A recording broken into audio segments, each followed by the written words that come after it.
Usher presents a brand new Las Vegas residency.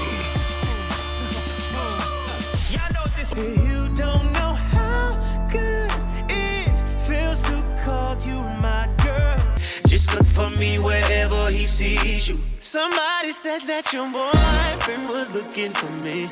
This is the real story behind the claim that Keke Palmer's baby father leaked the texts that ended their custody war for good. And I'm gonna tell you right now, before we even get started, the timeline does not add up the way the internet wants you to believe it does. Because here's the thing, there are texts, they're real, and baby, they are wild. But the leak part, the ended the whole war overnight part, that's where this story completely falls apart. So today, we're not just repeating a headline, we're pulling the actual receipts in order, date by date, and figuring out what really happened between Keke Palmer and Darius Jackson. Because by the time we're done, you're gonna see that the truth is messier than any thumbnail could ever sell you. So stick with me, because there's one apology message in here that flipped the entire internet, and not in the direction you think. Let me start with what these so-called leaked texts actually are, because everybody out here is quoting them, like Darius dropped some brand new bombshell last week that slammed the case shut. He didn't, not even close. These texts came from court documents he filed all the way back in December of 2023. In that filing, Darius called Keke the primary aggressor, and he included screenshots of messages where, according to him, Keke wrote, quote, "I am sorry for hitting you." That's the text. That's the one. That's the message that has the whole internet in a chokehold right now, and yes, it's real, but it was not a leak that ended a war. It was a court exhibit dropped right in the middle of one. So before anybody crowns a winner, pump the brakes, because to understand why that single message flipped everything, we have to rewind all the way back to the beginning. So let's set the table properly. Keke Palmer, legal name, Lauren Kiana Palmer, and Darius Jackson, who also goes by the name Darius Dalton. He's a fitness instructor, and here's a detail a lot of people forget. He's the brother of Insecure actor Darius Jackson. Keep that name in your back pocket, because the brother is going to come back around later, and when he does, it gets messy. Now, these two met around May of 2021 at an Insecure after party, and by that August, they were Instagram official. Fast forward to December of 2022, and Keke reveals she's pregnant, and she does it while hosting Saturday Night Live of all places. Then, in February of 2023, their son Leotis, little Leo, is born, and at that point, everything looks beautiful. New baby, new little family, two people who seem genuinely happy. And then came July, and July is where this fairy tale took its first hard left. It was such a great experience for me.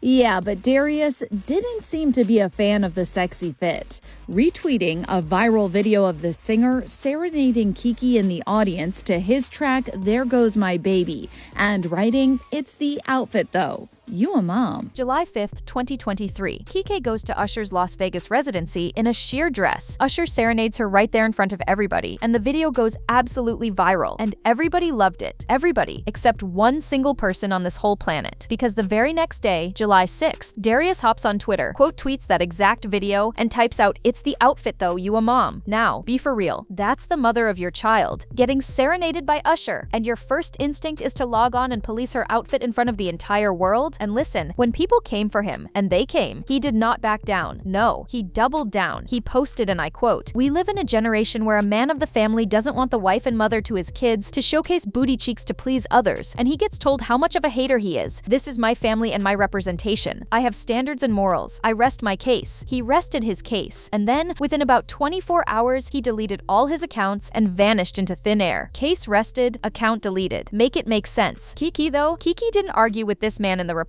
She didn't write a paragraph. She let the outfit do the talking. She turned around and dropped "I'm a Motha" sweatshirts, taking his little insult and printing it on merch, and then she popped right up in Usher's Boyfriend music video. That, my friends, is how you respond to public shade. No essays, no tears online, just receipts and a moneymaker. Healing looked good on her. And listen, as messy as that Twitter moment was, I need you to understand that was just the warm-up. That was the appetizer. Because 4 months later, this whole thing left Twitter and walked straight into a Los Angeles courtroom. Keke Palmer filing for temporary full custody of her 8-month-old son, with her ex-boyfriend citing multiple alleged domestic violence incidents. The courts also granting the 30-year-old a temporary restraining order against him. November 9th, 2023, Keke files in Los Angeles County Superior Court for a domestic violence restraining order and full custody of Leo, and the judge, Judge Wendy L. Wilcox, grants a temporary order. Darius has to stay 100 yards away. Keke gets temporary sole custody, and there's no visitation, pending a hearing. In her filing, Keke alleged that there had been a physical physical altercation on November 5th, and she referenced earlier incidents going back to 2022. Home security stills even surfaced through Radar Online tied to her account. Now, I want to be fair here, because this next part matters, and a lot of these other channels conveniently leave it out. Police were called on November 5th, but no report was ever filed, and there was no arrest. Write that down. Hold on to it, because it becomes important. Darius, for his part, came out swinging through TMZ on November 13th, saying he absolutely denies the allegations and that this entire thing was really just a custody disagreement blown up. And right around that same window on November 11th, he surrendered a firearm to the Riverside County Sheriff. So at this exact point in the story, the narrative is pretty lopsided, right? Everybody's eyes are on Darius. He's the villain of the month. The whole internet has already picked a side. And then December rolls in, and the entire crowd does a complete screeching 180. Because remember what I told you at the very top about these texts? Remember? Well, here's where they finally land. In December of 2023, Darius files his own restraining order request. And in it, he flips the whole script. He labels Keke the primary aggressor, and he submits those text screenshots, including that "I am sorry for hitting you" message. And the second those exhibits started circulating on X around December 18th, the comments turned on a dime. The same people who'd been ready to bury this man 2 weeks earlier suddenly went quiet, then started second-guessing the whole thing. Some folks online even started drawing comparisons to the Jonathan Majors case. Just like that, the villain and the victim swapped places in the court of public opinion. But here's where I need every single one of y'all to slow all the way down with me, because this is the part these viral edits always skip. These are allegations. On both sides, there was no arrest, there were no charges filed, and the court never ruled on who did what to whom. So anybody online standing on a verdict about either one of these people is standing on absolutely nothing. They built a whole conviction out of screenshots, and I'm sorry, but make it make sense, because the actual legal record never made that case for anybody. Now, what really gets me about this whole saga is that while these two grown adults were busy trading restraining orders back and forth, the families could not stay out of it either. Remember Sarunas, the brother? Told you he'd be back. On January 19th, 2024, Sarunas Jackson filed a civil harassment restraining order, and not just against Keke and her mother Sharon Palmer. He pulled the moms into it, and how'd that go for him? Well, around January 25th, a judge temporarily denied it for insufficient evidence. So that little maneuver went absolutely nowhere, and fast. And this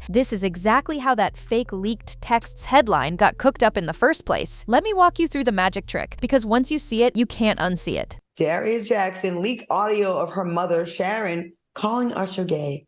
Take a listen. I thought you had some mental problems. Nope. So I tried to be nice. But you gonna talk about my daughter? You gonna harass my daughter? You gonna talk about Usher? Usher is gay. Around November of 2023, there was a completely separate controversy involving an audio recording connected to Keke's mother. Audio, not texts. A whole different thing. And even that recording, TMZ later walked parts of back. So here's what the internet did. They took that audio leak from November, they mixed it with the text exhibits from December. They blended in the fact that the case eventually closed. And then they smushed all three of those things into one big dramatic headline about leaked texts that ended a custody war. 3 different things, 3 different months, welded together into one clean little lie that prints clicks. You really truly cannot make this up. So if it wasn't a leaked text that ended this thing, and I just showed you it wasn't, then what actually did? Anyway, let me tell you what really put this fire out, because it's nowhere near as dramatic as they sold you. It wasn't a leak. It was a mediation room. That's it. Back in January of 2024, that temporary order got extended 6 months, while both sides agreed to sit down and work it out before a private judge. No cameras, no viral screenshots, just lawyers and a deadline. And by May of 2024, both Keke and Darius asked to drop the case together. The hearing that had been set for July 16th, 2024 got taken off the calendar entirely. And the outcome of all that smoke, all that drama, all those headlines, a joint legal and physical custody agreement. That's the bombshell ending. 2 people, a private judge, and a deal to share their son. No mic drop, no winner, no loser, just an agreement. And honestly, the way Keke talked about it afterward tells you everything you need to know. Speaking to People in October of 2024, she said, and I quote, "It got so out of control. The only way I knew how to bring order was through the court." And then she said the line that really lands. Quote, "I didn't want my son to think his father is a monster because I don't." And she added, quote, "I feel very at ease now knowing things are under control." Now sit with that for a second. Does that sound like a woman who got ambushed and defeated by a secret leaked text? No, that sounds like a mother who looked at the chaos, looked at her son, and chose peace over winning. She had every reason to keep the war going. She chose her kid instead. And whether the internet wants to admit it or not, that's the actual story here. Not a leak, a choice. So where are these two now in 2026. They're co-parenting little Leo, who is 3 years old now. Darius actually went and joined the US Army in 2025, a real redemption arc kind of move if you think about where this man's name was a year before that. And Keke processed this entire chapter on her own terms. She put it in her memoir, Master of Me, which came out in November of 2024, and then she revisited it again in her song My Confession, which she dropped in May of 2025. She didn't leak anything, she published it with her name on the cover. So let's bring this all the way back around to where we started. No, nobody leaked a secret text message to win a custody war for good. The real texts were court exhibits from December of 2023, sitting in a public filing the whole time. The case did not end because of a screenshot. It ended in a mediation room in the summer of 2024, with both sides agreeing to share custody like adults. The only thing that got ended for good here was the drama itself. And the clickbait machine, baby, it just could not let this story die quietly. So it stitched 3 old controversies into one brand new lie and sold it back to you as breaking news. So now I want to know what y'all think. Do you think the internet owes Keke an apology for running with those texts the way they did? Or was she fair game the second this whole thing went public? And now that Darius is in the army and these two are actually co-parenting in peace, do you think we've finally heard the last of this story? Or is there another chapter coming down the line? Drop your take in the comments below. I'll catch y'all in the next one.